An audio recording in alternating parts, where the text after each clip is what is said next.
Hey, what's going on? It's your boy BT. It's Pops. And you're watching True School Sports. Bah! The untouchable True School Sports empire proudly presents something the boxing game's been missing. Hey, what's going on? It's your boy BT, and I came here to talk some boxing with the thousands of True School Sports subscribers. Now, we are here on the famous bridge out here in North Miami. You know, it's a good place to come and just relax, and I do that quite often. But speaking of relaxing, one guy who can't relax is Deontay Wilder, because Deontay Wilder, man, the boxing world is putting pressure on his ass because recently, and you know, this is my first video talking about this subject, so I'm glad I finally found the time to do this video, because I didn't want to do this video immediately because I didn't want to be overly emotional. Sometimes I gotta delay making certain videos just because I know I'll come on here and I'll get disrespectful and I'll get animated, and I don't want to do that. So I've waited my time, things have happened, and now I'm talking about it. So Deontay Wilder recently did an interview with an LDBC channel whose name I will not mention because, quite frankly, he is not worth mentioning. He is not worth me saying his name on my channel, okay? I know his channel's bigger than mine, so they might say, oh, well, whatever, but listen. He's not worth even saying his name. But that guy in the LDBC, they call him the general or something like that, he was recently doing an interview with Deontay Wilder, and people were sending it to me. They wanted to know my opinion on it. So I carved out an hour of my time and I listened to it. And what did I hear from Deontay Wilder? I'm gonna tell you what I heard from Deontay Wilder, and I'm just gonna be honest about what I heard from Deontay Wilder. I heard the voice, I heard the inner doubts, and I heard the voice of somebody who knows in their heart of hearts that he is not a top level fighter no more. Yes, you heard me right. I'm gonna say it again. Just for the slow kids in the back of the classroom, let me say it again. I listened to this interview on this LDBC YouTube channel with Wilder, coming out, speaking his piece, talking about the glove gate for the first time on video, talking about Mark Breland spiking his water for the first time on video, talking about all this conspiracy theories in his Fury rematch for the first time on video. And what I heard was the voice of a fighter who in his heart of hearts knows he is done at the top level, okay? Now, I know with that statement, people are going to say, oh, BT, you're hating on Wilder. But no, absolutely not. Because, you know, in boxing, right, especially heavyweight boxing, you know, you have to take ownership for everything. And that's life in general. That's life in general. I don't care if you're a boxing channel, if you're a fighter, if you work in accounting, if you work at Publix, if you work in McDonald's, if you mow the lawn, if you work in corporate America, you know, Wall Street, whatever it is you have going on in your life, good and bad, you must take ownership of it all. That's what winners do. Okay, that's what winners do. They take ownership of everything going on in their life, good and bad. And this is a Wilder who, going into the rematch, if we could think back far enough, because I know with everything coming out about what's happened and whatnot, before that fight, before January seems so long ago, especially in 2020 with everything that's happened in the world. But Wilder was going into this fight saying, I'm gonna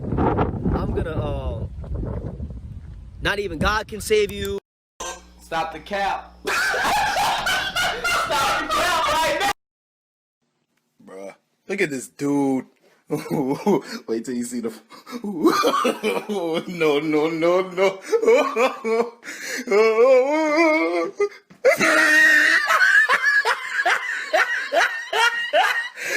Look at the top of his head. Look at his lips.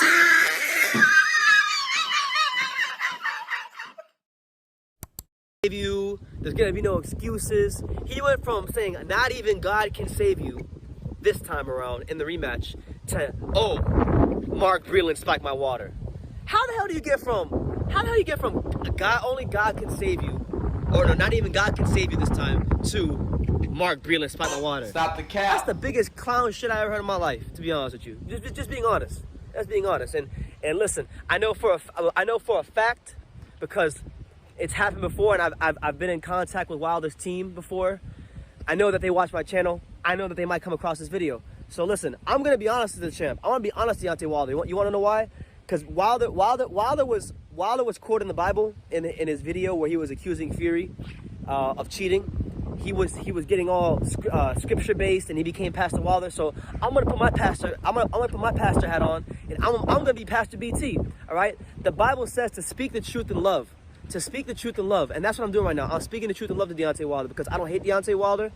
I don't wish bad on him because I don't know him. All I know him for is his boxing exploits and what he's done in that boxing ring. And while I think that his boxing accomplishments in the professional ranks are exaggerated by his fanboys on YouTube, I do respect what he's done in the boxing ring, in the professional ranks. Because it does take a certain man to fight at the level he's fought at for so long. So I'm not knocking that. But we got to call a spade a spade. You're making excuses. You are making excuses. And I want to see Deontay Wilder succeed. I want to see Deontay Wilder, you know, if there's anything still left in there. And I'm not talking about talent-wise or punching power-wise, because I know that Deontay Wilder can still punch a hole through anything. I know that Deontay Wilder still has skills to beat a lot of heavyweights out there.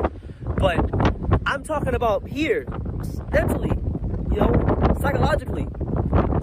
Is there anything there for Wilder? Can he still be, you know, a top heavyweight in the division? Now, I don't know. I honestly don't know. Because when you don't take ownership for things going on in that boxing ring, and you want to blame Wilder, you want to blame everybody but yourself. You want to literally do everything in the book but say that, hey, Tyson Fury was a better man that night. Deontay Wilder should go. Honestly, Wilder, if you watch this video, Tay Jones, because I know Tay Jones be on here sometimes, so I'm calling Tay Jones out because Tay Jones, right? I'm gonna say his name. But I'm gonna call his name out because when I interviewed Deontay Wilder's coach, Joey Scott, Deontay Wilder's strength and conditioning coach, and I put those videos to premiere, fucking Tay Jones comes in my DMs on Instagram, and Tay Jones is telling me all this stuff about, oh, you gotta do this, and you gotta do that, and you gotta take the videos down, and I didn't do that.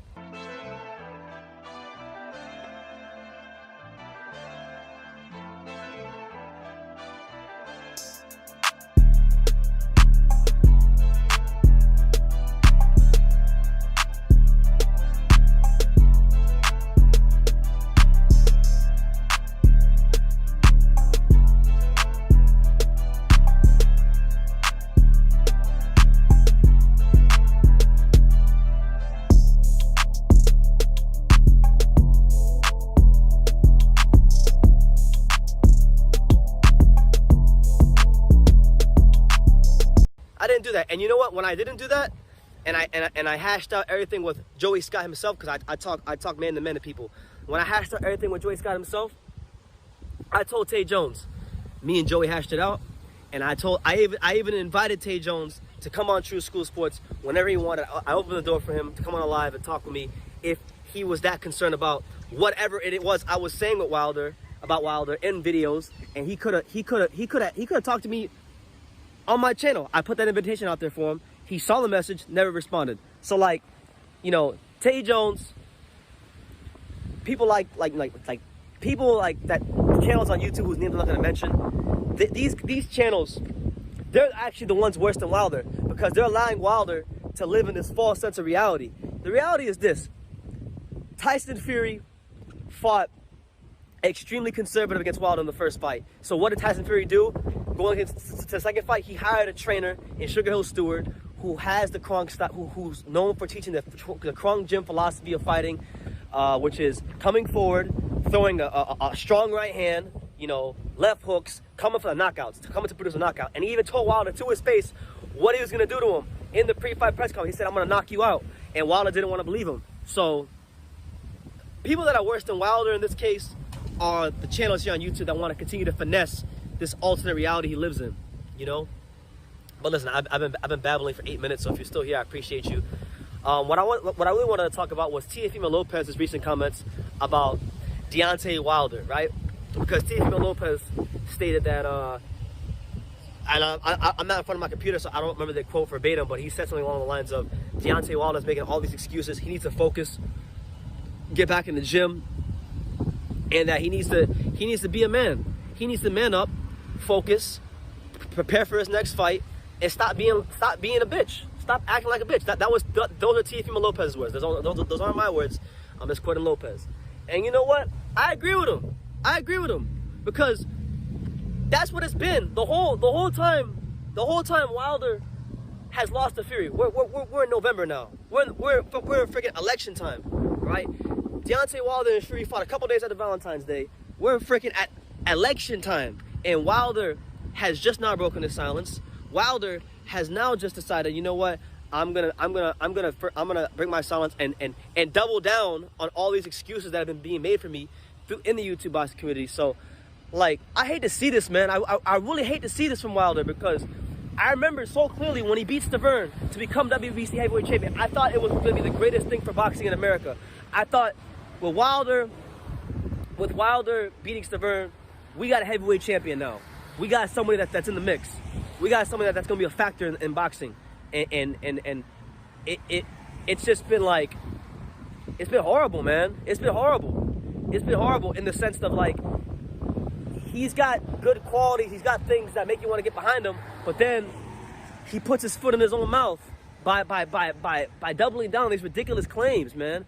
And I've been hearing for months from Wilder's fans, from Wilder channels on YouTube, saying that they're gonna come out with all this evidence that they're gathering this evidence right now about Wilder being cheated and Wilder do, you know, all this stuff. And it's been 8 months and still no evidence. So I'm publicly challenging Team Wilder, whoever, Wilder, Shelly Finkel, Al Heyman, whoever. If there is any evidence of Tyson Fury cheating, come out with it. Come out with it. Because honestly, from my perspective, you're just blowing smoke. You're blowing smoke up boxing fans' rear end, and you're leading a lot of people who don't know any better down a road, down the wrong path. You're leading a lot of people down the wrong road. You know, I'm not saying this from a place of hatred. I want to make that clear. I'm not saying this from a place of hatred. I don't want to see Deontay Wilder fail. I don't want to see him, you know, get hurt or anything like that. And I'm gonna say it like this, man. If he cannot take ownership for his loss before his next fight or before his next big fight, if he can't get to a place in his mind where he can take ownership for his loss, make some changes that are gonna positively benefit his career and enhancing his skill set, you know, I think he should retire. Or better yet, don't even retire. Don't just retire. Retire and go seek psychiatric help, because I really feel like and I'm not even saying this to hate on Wilder. He needs psychiatric help. If you're over here claiming, if you're a 6'7", 215, 20-pound man, you know, can punch a hole through a mule, and you're over here talking about a guy spiked my water, that's why I lost? No, man, absolutely not. He needs to go to get some psychiatric help, and I truly believe that. This is not me hating. What else was I gonna say? Last thing, and then I'm gonna end the video because it's raining out here. With Wilder, right? We didn't hear from him. Like, the fight took place in February, so late February. So we didn't hear from him all of February. We didn't hear from him all of March. We didn't hear from him all of April. We didn't hear from him all May. We didn't hear from him in June, July, August, October. Now we're in November.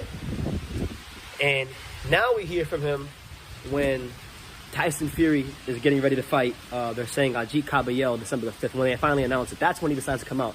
So the timing of the interview, really, in my opinion, the timing of the interview really is what I take away the most from his interview. Not so much the interview itself. The interview itself was pretty much what I expected.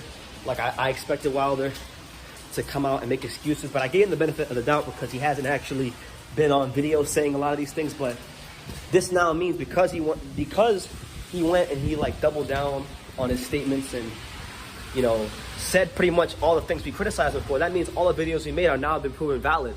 That everything that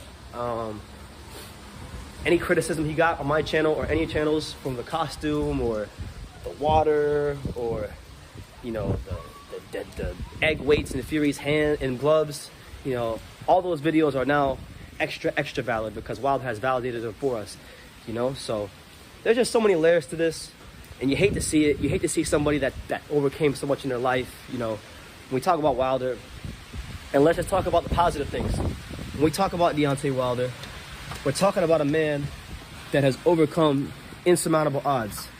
The man has overcome insurmountable odds as a heavyweight, as a man, you know. Having a kid early in his life, which is difficult for any person. Then having having a daughter who has a rare condition called spina bifida, and then on top of that, then he decides to turn pro, and he won a bronze medal with little to no boxing experience. So that's an accomplishment within itself. Then he comes into the professional ranks. He becomes world champion. The first American heavyweight champion since Shannon Briggs. And honestly, he had everything it took. He had everything in front of him to really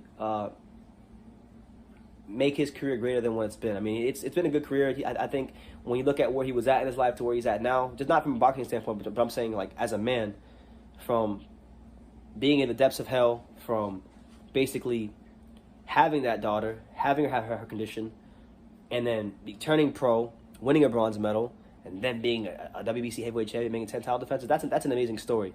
There should be movies made about Deontay Wilder's life and career. But unfortunately, those things that should be highlighted will not be highlighted because of these excuses he's making. So he's actually hurting himself because never ever before in the history of boxing, I mean, there's fighters have made excuses, but this many excuses for this long of a period of time, I mean, I can't think of anything I've ever seen like this. So, you know, this is a message to Deontay Wilder. This is a message to everybody around him. His, you know, some of the guys that people would call yes men. This is a message to some of you guys. Just start being real with Deontay. Stop saying that Tyson Fury cheated and put egg weights in his glove and it was the water and it was the costume, and just give him his credit. Just say for once Tyson Fury was the better man and he made the appropriate changes to put himself in the best position to succeed. He didn't beat you in the first fight. He got a draw, and many people thought he was robbed in the first fight, talking about Fury, and he went and got a trainer and fought in a style that was going to be more advantageous to him, leaving no questions answered on the night. And he told you the thing is, he told you what he was going to do. Fury looked Wilder dead in his eye, and he told him, I'm going to knock you out.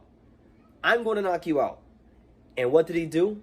What did our main man Tyson Fury do? He folded up Deontay Wilder like a blue steel chair. He puts him down!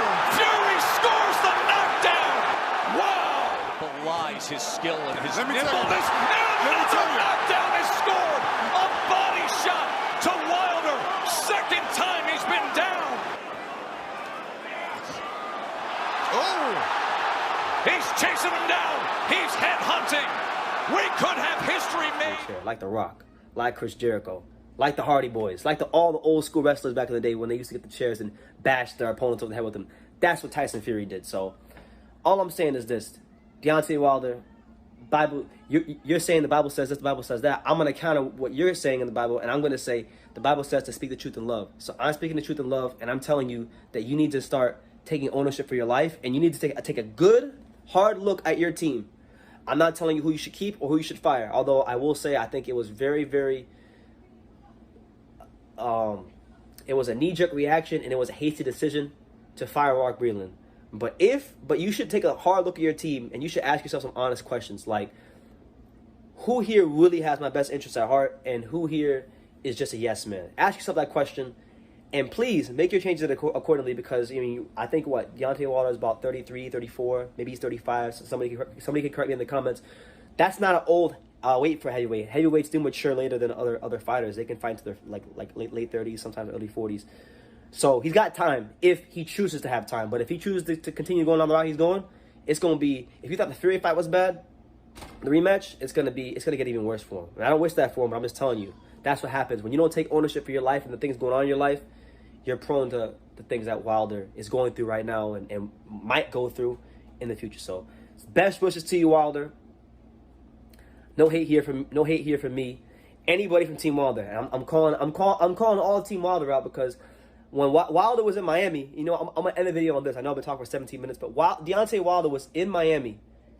He was in Miami, and basically, he was here working out with Rafael Akabajori. And, I got in contact with his strength and conditioning coach. And I I tried to set up an interview. I texted Joey Scott because Joey Scott told me that we could get it, that he would give me the Wilder interview once we talked everything out and hashed everything out. And when it came time, and I texted him, I never got no response from him. Wilder came to Miami, and he left Miami. Still haven't gotten any contact from Joey Scott. So I'm you know, if anybody in Team Wilder, and I'm gonna underline, and I'm gonna highlight the word anybody. If anybody, that's Tay Jones, that's Joey Scott himself. I mean, I got no hate for Joey Scott. Joey Scott's a good dude. I love Joey Scott. God bless Joey Scott. You know, him, JD's, Shelly Finkel, Wilder himself. I'll call out Wilder himself. Deontay Wilder, if you have a problem with anything I'm saying, champ, I'm inviting you to come on True School Sports. You can come to True School Sports.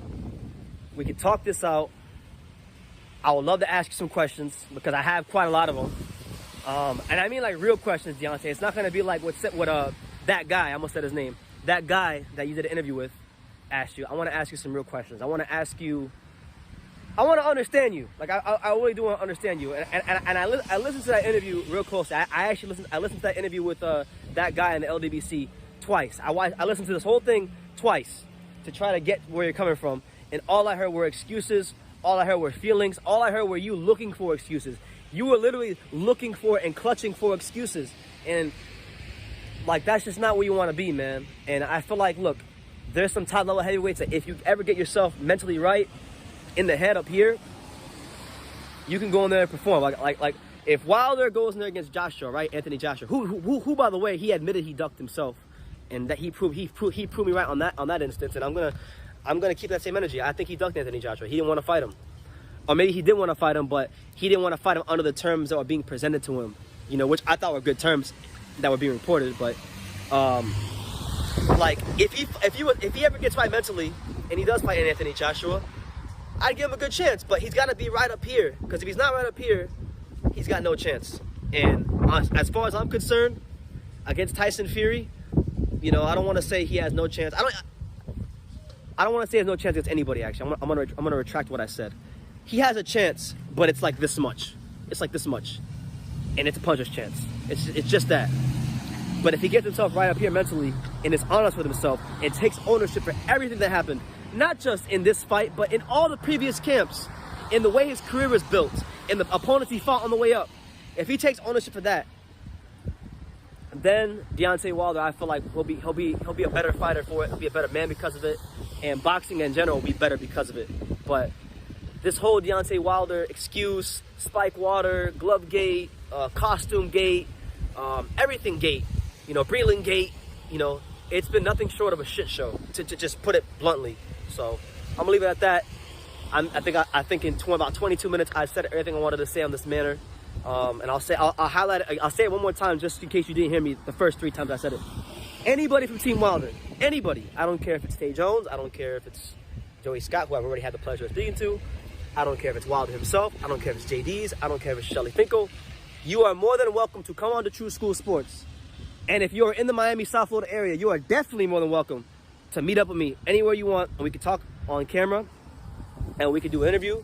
And we could definitely get to a place of understanding and figure out how we're going to get Deontay Wilder mentally straight. Because I don't like seeing this, because I really had high hopes for him when he won the title back in 2015. So with that being said, I'm gonna leave it at that. You guys have a blessed day.